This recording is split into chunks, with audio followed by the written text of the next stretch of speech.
Yo, wow. So, what's good? It's the one, the only, but what do I know? Boxing coming back at you guys with another one, man. As you guys can see, man, well, looks like Drake lost his money, bro. Drake lost. Drake lost the money. Tommy Fury has defeated Jake Paul via split decision in a very close fight, man. This was very entertaining, bro. They definitely brought the stars out. They had Mike Tyson, Cristiano Ronaldo, Deontay Wilder was there, Tyson Fury was there, Devin Haney was there, Kevin Hart was there. You know, of course, you know, Sean Porter was there. Like, you know, they definitely had a lot of stars in this fight, man. And man, oh man, bro, I was very impressed with both fighters, bro. Tommy started very aggressive, but he was very jittery at the same time, and I was afraid that he was gonna run into a right hand because Tommy throws these very lazy jabs, bro. Like Tommy will double up his jab, and I knew what Jake Paul was trying to do. Is he crying? Tommy is crying over this. Jake Paul was trying to catch him with an overhand right coming in, and it was almost there multiple times, but. And even in the first round, he ran into a few overhand rights, throwing these lazy jabs or whatnot. But Tommy, to end the round off, Tommy landed a very good combination. Look like they're trying to show good sports or whatnot. Tommy landed a very good. Hold on there.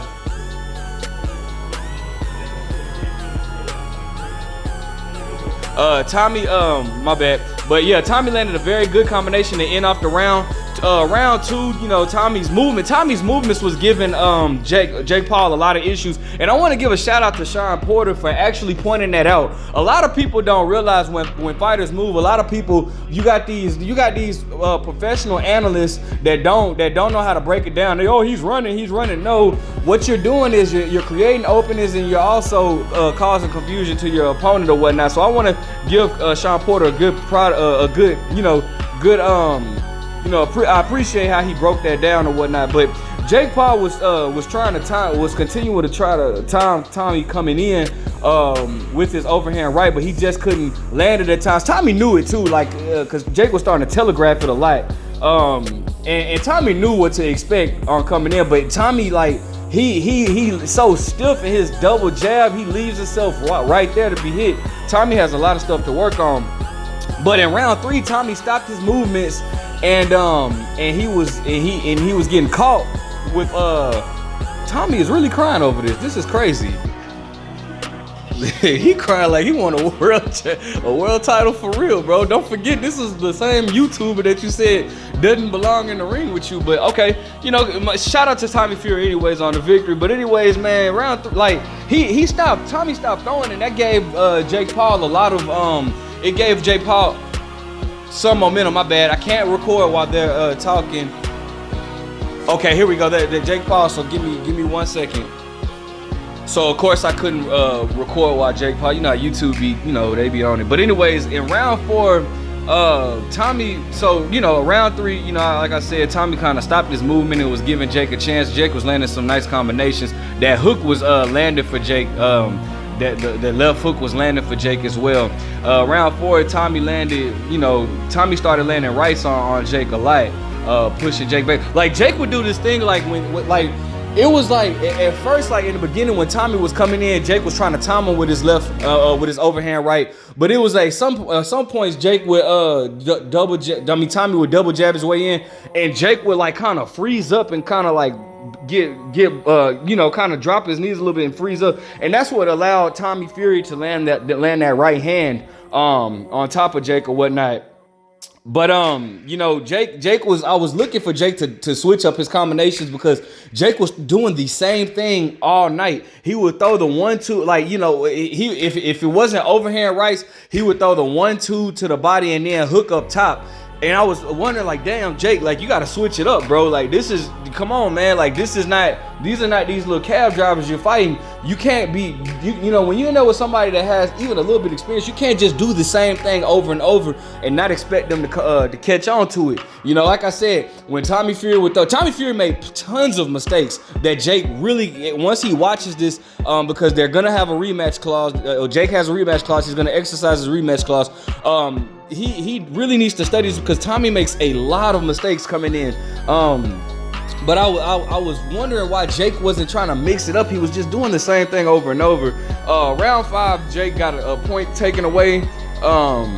It was for some BS. I really feel like Jake should not have gotten a point taken away. That was just, it was BS. I think it was like, I think they say he was holding his head down or something. It was just BS. But I was really wanting Jake to stab to the body and then come up over top, bro. Because the way Tommy was coming in, it would be times where Jake would stab to the body when Tommy would come in, and Tommy would kind of like freeze. Tommy would be squared up and he would kind of freeze. And I was just thinking like, damn, Jake, the overhand right, at any point for you to throw the overhand right is now. Like, that's when the overhand right you should be throwing it or whatnot.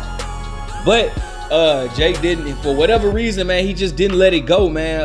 I know Jake was fatigued. He definitely was showing signs of fatigue, especially like around the 6th round. You just saw Jake breathing out of his mouth. And then he also seemed to be Jake seemed to be kind of out of it more so. I don't know if he was like frustrated. I don't know if he just was mentally gassed or physically gassed. Well, I know he was physically gassed, but if he was mentally out of it. But what made me realize that was the fact that Tommy Fury was able to throw a lead uppercut and land it on Jake. And it just seemed like Jake was kind of just a little lazy right there.